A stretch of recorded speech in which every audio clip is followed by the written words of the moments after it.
Hey guys, AscendantGod here with Raid Shadow Legends. Going to be doing a guide here on patch 1.12. Kind of a little bit of a guide, a little bit of an overview. I know this is a little later than a lot of people did, but I wanted to make sure to get through all the content, get some hands-on experience, get feedback from other players so that I could give you the most useful information here rather than just giving you my feedback on an initial look at it. So I'm going to give you some little tips and tricks on a few different things in here, as well as feedback on what isn't worth investing into depending on your level in the game. So this is, going to be for both people who are whales as well as people on a budget, how to get the most bang for your buck in the game and what you should be investing into and not investing into. So to start, in the shop, there is now in the bank where you can buy rare tombs, epic tombs, legendary tombs. The prices here are insane. This is just absolutely absurd. You're still better off with the limited special offers. So like if you don't even bother looking in this, like if you're somebody that's considering investing into the game, don't ever buy anything from in there. The only thing you should ever buy in the top ones here would be like the big shard packs for 900. That is like okay, but even then that's not that great. Most of your gems you should really put towards filling up energy or the XP boosts, one or the other. That's about it. So as far as in the store, nothing else new or special that's really worth investing into. It's just overpriced. As far as arena, platinum. I am not a fan of platinum. Like, I am intentionally keeping myself out of platinum here because platinum is just insane. Like, unless you are a whale, like there's 300 slots limited to it, in case you didn't read the patch notes yet. It's not worth it. It's not worth the effort. Like, if you have a hegemon, sure, or if you're a whale, sure. But unless you have teams where you can get up into platinum without having to spend a ton of arena tokens, it's not worth spending a ton of arena tokens. You're still only getting rewards once a week. And you guys know how it is with Clan Boss. You get Clan Boss rewards every single day. Imagine getting those same type of junk rewards once a week. I mean, I don't worry too much about platinum. It was frustrating to me. I'm like, man, I'm not going to get those rewards, and the whales are going to keep getting bigger, and then the people who aren't whales are going to keep, the gap's going to keep getting bigger there. But the more I thought about it and the more I realized, like, it's going to take them so long to ever get really, really good gear from it that it's really not worth worrying about. Like, yes, the gap is going to get a lot bigger, but whales burn out. Whales get sick of playing after a while. You spend hundreds or even thousands of dollars in a game. Yeah, you're addicted. Yeah, you're committed for a while. But then eventually you burn out and you go, why am I spending so much money on a game? And they go somewhere else. So I wouldn't worry too much about the whales. Or if you are one of the whales, I'm sure you're really, really happy about that. But honestly, I don't support it. I don't support people whaling out on this game. I don't think it's worth it. I think spending thousands of dollars on a game is just an addiction. But, to each his own. I mean, if you guys are rich or wealthy and you have thousands of dollars to waste on things and you want to spend it on this, more power to you, but platinum overall is it's really just about appealing to whales. So if you can't get into platinum, don't worry too much. You're not missing out on a whole lot. Again, they're only getting rewards once a week still from the ranking period, so doesn't matter. I got into platinum, but it was too hard for me to stay in platinum. I didn't want to stick there. Then moving along, Campaign is a really huge disappointment to people. They did add, instead of the brutal, now it's nightmare. If you max out the nightmare all the way to the very end, you get one sacred shard. Kind of a disappointment. A lot of people were really frustrated with this because we kept saying we want a higher difficulty level to be able to get more experience and more coins. It takes so long in the game already. The thing is you really can't farm nightmare. There's very, very few people that I know that can actually farm this. Like, I use my big on brutal. Like, I could not survive this composition on nightmare. On nightmare, I needed to use my martyr, and then on easier encounters, Turvold. On the really, really hard ones, I actually put my Harvest Jack to use, which was pretty cool because Harvest Jack has really good survivability. He was actually really good on these stages. Fair warning, as far as stage 7, this boss has, during every attack, a 10% chance to open up an ability that will one-shot you. So if you're on that, you're getting really, really frustrated, look at the boss's abilities.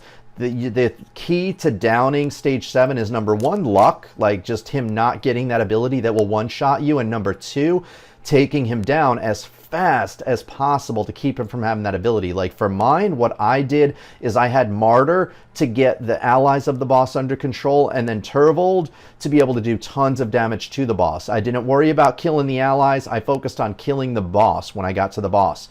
And Martyr kept all the trash in check up until the boss. So you're going to want something like that where the champions that have really good survivability, but then can dish out quite a bit of damage to the boss. So just something to think about there. And I'm going to do a more extensive guide one of these days. I just wanted to kind of touch on the general overview.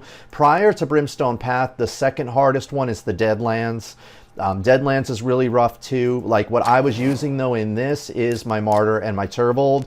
Turvold though is not a glass cannon. A glass cannon cannot survive these groups. I have a decent amount of defense on him because I have him built for clan boss, but he can also dish out a ton of damage. So if you have champions like him that can dish out a ton of damage, but you have him loaded up with at least a modest amount of defense, that was a really solid composition for me. I got through those no problem. Brimstone Path, I needed to switch to Martyr and Harvest Jack on these because these ones are a lot harder. You want to kill the champions that do the bombs as quickly as possible because those bombs will rip through you. Bombs ignore defense. That's why they do so much damage. So no matter how much defense you have, it'll rip right through it. So so that's the general composition you want. And again, I'm going to do some videos after this showing you exactly how to get through it and the compositions and an example of what I did. Other than that, other changes here, there was balance changes. There's not much feedback on these yet. I don't know. I've heard nothing that spectacular. Nobody ranting and raving that any particular champion is like amazing now.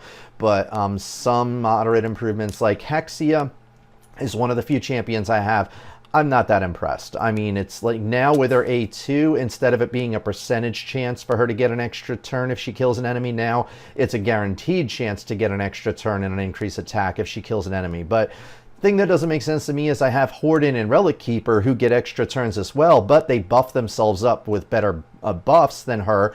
And with like, I think with them, it's a passive, or one of them I know it's a passive where no matter what they kill with, they always get an extra turn. And another one, it's their A1, so they can kill one enemy after another and keep getting multiple turns.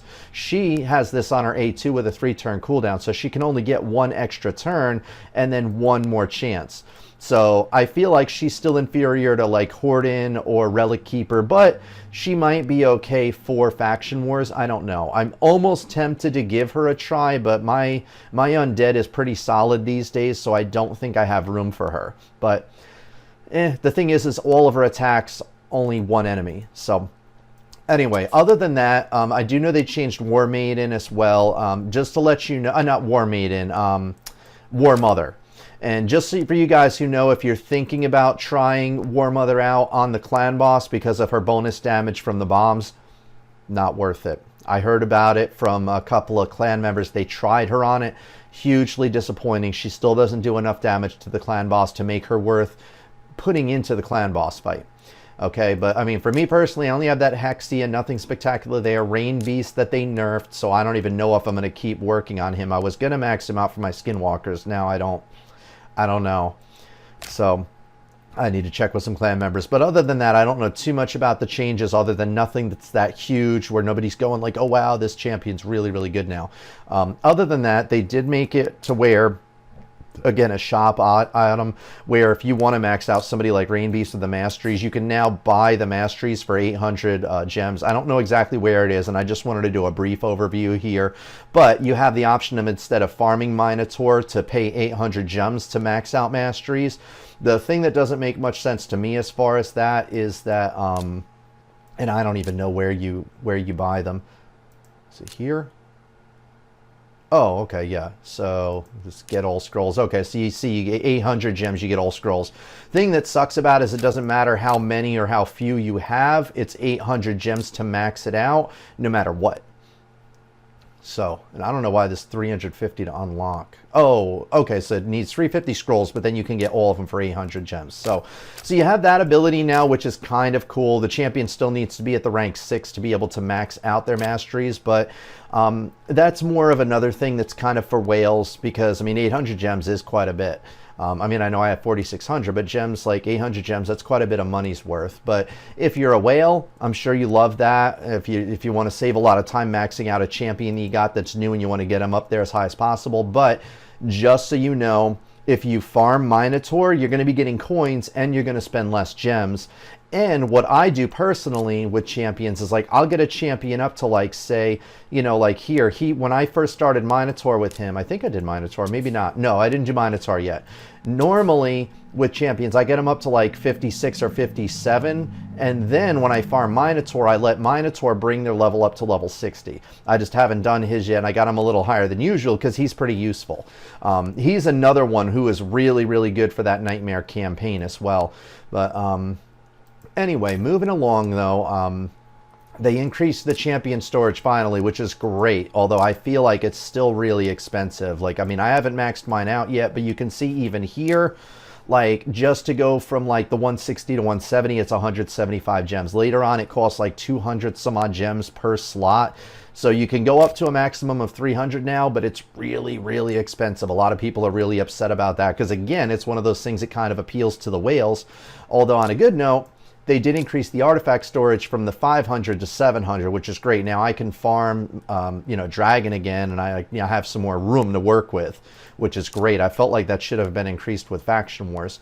But anyway, another thing that's really nice as far as a quality of life improvement is like the ranking up with upgrading ranks. It used to be to where, like, if I upgraded one of these champions ranks with 10, after I rank her up and I X out of her, it would go all the way to the very, very top of the champion list again, which is annoying because if you're leveling up a bunch of 10s here, now it started all the way up the top and I had to scroll all the way down. You notice now it started right back at these 10s again, so I can just do one after another, and every time I X out, it picks up right where I left off, which is, it's not a huge change, but it's more convenient. It's definitely a quality of life improvement that's nice and convenient. There's a server maintenance window which was added, which is great. I don't know where the server maintenance window is. I haven't seen it yet, but when we have server maintenances now, there's going to be a window that's going to show up. So no more of us like doing clan boss all to find out at the end a server maintenance happened in the middle of it. You're going to get a heads up in advance now that you can see in a specific window. Another change, fusions. Fusions can now be done with higher level champions, which is great. So say like if you got one of these, oh, I don't know, what is this guy, Stone Skin or whatever, and you maxed him up to like, you know, level 60 for Faction Wars, but then he sucks. Or he's okay, but you get a better upgrade, and then you're like, man, I could really use Broadmoor right now, but my Stone Skin is at level 60, so I can't. Now you can. As long as they have at least level 30, at least 3 stars with 3 ascensions, you can use them in any of these fusions now, which is really, really cool because now, even if, say, I didn't have one max, but I want to max him out, but I might want Broadmoor later on if I get these other champions, now I could max him out, use him for a while, and still not have to worry about getting him above and beyond 30 and making him worthless for the fusion. So that's really cool. Other than that, they did add yet another thing for whales, global leaderboard rewards. Okay, so if you go into the global leaderboards, you notice now the very, very top are getting rewards. Like the current one for the buy shards and win event, it's Hegemon, which is crazy. But at the same time, this player, I guarantee, has spent thousands and thousands of dollars to get to the very, very top. All right, and I mean, any event is going to be like that. I guarantee, even if it's not a buy shards and win event, anything champion chase, the dungeons, every single one, it's going to be the same. The global leaderboard, to get anything worthwhile there, you're going to spend hundreds, if not thousands of dollars. So don't be very jealous, like if you're not a whale, because I mean, look, and it's only the top 10. All the rest of these, they're not getting anything. So it's nothing that great. I mean, it's better than nothing. I mean, I think, yeah, people are spending thousands of dollars. I understand they do deserve a little extra something. I understand why Plarium did it. It's just frustrating that, again, it's something that only appeals to the whales. Like, I feel like Arena Platinum appeals to the whales, limited number of slots, and it's so hard. I feel that's just for whales. Because if it wasn't for the 300 limited slots, I'd be in Platinum, no problem. But, That was frustrating. Global leaderboard was frustrating. The Masteries for 800 gems. It's a lot of this stuff is catering to the whales, and that's what's frustrated a lot of the free-to-play players and chasing a lot of them away because they're going, man, you're making the gap bigger. Why am I going to keep playing when you're making it even clearer? Everything is about spending money on the game. But I do feel they've done some decent things here, and I'm going to get into that in just a bit. I want to save the best for last. But moving along, they did supposedly numerous bug fixes. What I don't understand is, like, I don't think it was bug fixes. I think it was nerfs to keep people from farming clan boss on auto. Because, like, for example, Nethril was not broken. Nethril in Arena still uses his A2 before his A3, which I don't know why. He should use his A3 first. But anyway, I'm not going to get into that. But the fact of the matter is, Nethril does the same exact things that he used to in Dungeons and Arena, but meanwhile on the clan boss, he uses his A1, A2, and A3. He should only be using his A1. His A1 is the poisons. That's what should be on the clan boss. But now, if you put him on auto on the clan boss, he's no longer auto-friendly on the clan boss. He uses all three of these, kills his damage. Same issue with Rosin Scarhide. Rosin Scarhide now uses his A3 when he didn't used to. Really frustrating to a lot of players because, I mean, in all honesty, we feel there wasn't anything wrong with Nethril to begin with, but now there is. So we kind of feel like the general consensus, I should say, as far as most people, that they intentionally broke auto-friendly battles on Clan Boss with the hopes that people are going to spend more gems to farm it on auto because they don't want to have to do manual, or they're going to buy more shards to try to get other champions that are auto friendly. So we kind of feel like that's one of those underhanded things that Plarium did just to try to make more sales. Really frustrating because again, Nethril wasn't broken to begin with, but then now he is. So come on, guys, like, get your act together over there. It was really irritating. And Plarium's response so far has been that they are aware of it and are looking into it. Well, when Tomb Lord was God broken on Spider, they fixed him literally within 1 day. And not fixed him, they nerfed him into a premature burial within 1 day. Yet you can't fix Nethril and Rosin after you messed them up. They can fix them, they just don't want to. Again, it's about sales there. It's really underhanded what they did for Nethril and Rosin. Because again, as far as I'm aware, neither were broken. I mean, I have both. I don't use Rosin for much of anything, but I do use Nethril for some dungeons, and I use him for Arena, I use him for Faction Wars. He wasn't broken. He was working fine. Everything else about him other than Clan Boss is the exact same. Thank God I don't use him for Clan Boss, but yeah, they ruined it for Clan Boss. So anyway, but I don't know. From what I've heard, they've ruined more the AI in the game than they fixed. Moving along, they are, one of the cool things, they are giving better gear in the market. Like right now, this isn't the case, but like you're seeing more epics in here. Very rare that you ever see legendaries, but I'm seeing more epics in here and more like the 5 stars. I don't know if they're selling 6 stars. I think they are. But like it's not that often that you see good gear in here, but the gear drops in here, or the gear appearances in here have definitely improved, which is kind of cool. I mean, it gives you more of a chance to come across gear that it'd actually be worthwhile in the market, because for like people like me that are in endgame, the market was garbage. Now I might actually look at some of that gear and be like, does it have the right stats that I need? So that's kind of cool too. The highlight, again, want to save the best for last, the nerf to Faction Wars. They nerfed this content to make it more farmable. On average, in most of my encounters, I've been able to increase like 3 or 4 stages. Some of them where I was already pretty high, I've only been able to increase like 1 stage or so. But most of them I've been able to increase like either like 3 or some of them even 4, which is really, really nice. So you get some more progress, you get some more of this, you get some better glyphs. In my opinion, guys, I feel like with Faction Wars, though, it's still not worth investing into. The rewards still aren't that great. I mean, my advice is you pick 2 or 3 of your factions that are really, really strong, max them out to get as high as you possibly can, because with Faction Wars, I feel like it's about quality rather than quantity. Trying to get the best glyphs that you possibly can get for your best of the best champions, for like say your clan boss or your arena, things like that. So with that said, I feel like the best investment is to get 2 or 3 factions as progressed as you possibly can, max them out, and get as high into stages as you can with them and farm those highest stages for better glyphs, rather than trying to level all of them all at the same time and then just getting tons and tons of glyphs, but maybe not as hieroglyphs as you could get if you focused on 2 or 3. So that's my personal suggestion for that. But the fact that they nerfed it some is great. It's still really, really hard. I mean, it's still very, very difficult. Like I said, there's some of them that I only, like in my high elves and my sacred order, I think I only increased like 1 stage on both of them. But it's still a little, you know, and but yeah, but I do think that that was a decent step in the right direction. So all in all, I mean, I hope that gives you guys some useful insight and information into Faction Wars. As far as free-to-play players, not a whole lot that they gave them in this, regretfully. This patch, I feel, really catered to the whales. A lot of champions that are still unbalanced. They didn't address Black Knight. They didn't address Shamrock, Mashaled, things like that. People are really frustrated with that, and I can't blame them. I have Black Knight. He's just garbage. Absolute garbage. But anyway, but, I mean, I feel they did good with Faction Wars. I feel the quality of life improvements are pretty cool. I feel the market thing is pretty cool. I don't like what they did with global leaderboards because, again, they're encouraging people to be whales even more so just for sales, but it's going to make the gap get bigger.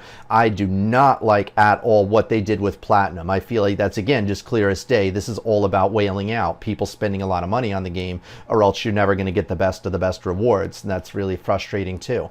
You know, or lucking out and getting Hegemon. But anyway, but other than that, I think this patch altogether is okay. I mean, it could have been better, could have been worse, but I hope I gave you some useful tips here. In the days to come, or actually probably later on today, I'm going to do an in-depth guide in Nightmare to show you how I got through some of the encounters and how it worked. Hopefully that'll be more useful to you if you don't have the same champions as me, which you probably don't. But and then that way, I wanted to at least give just a general overview now that I've gotten through all the content and gotten some hands-on experience and gotten feedback from other players. So yeah, like I said, more than anything, it's for the whales, but there's a few things of quality life and everything that's decent. So if you guys have any questions, comments, concerns on any of this, let me know in the comments below. Otherwise, I think I touched on just about everything as far as the significant changes that they've made in the game. All in all, like I said, I feel like they've taken a couple of baby steps in the right direction, a couple of steps in a worse direction, chasing away the free-to-play players and, you know, yeah, giving the whales incentives, but now you're going to burn out your whales more because the whales have even more obligations and more things to have to spend on, and that tournaments, like I said, it's going to be hundreds if not thousands of dollars to get into the global rewards for the top 10. But we'll see how things pan out. So anyway, that's all I got for now, though, guys. Hope this was useful. Stay tuned for my, upcoming videos where I'm going to get more in depth into specific guides, specifically in the Nightmare and how to get through those Nightmare encounters and everything, and show you some examples. But that's all that I got for now. So until the next episode, hope you guys are enjoying the patch. Feel free to leave any comments or feedback or questions in the comments below. But otherwise, that's all I got for now, guys. So I will catch you in the next episode. Until then, take care. Hey guys, Anthony here, also known on this channel as AscendantGod. And shout out from down below because we love everybody equally here.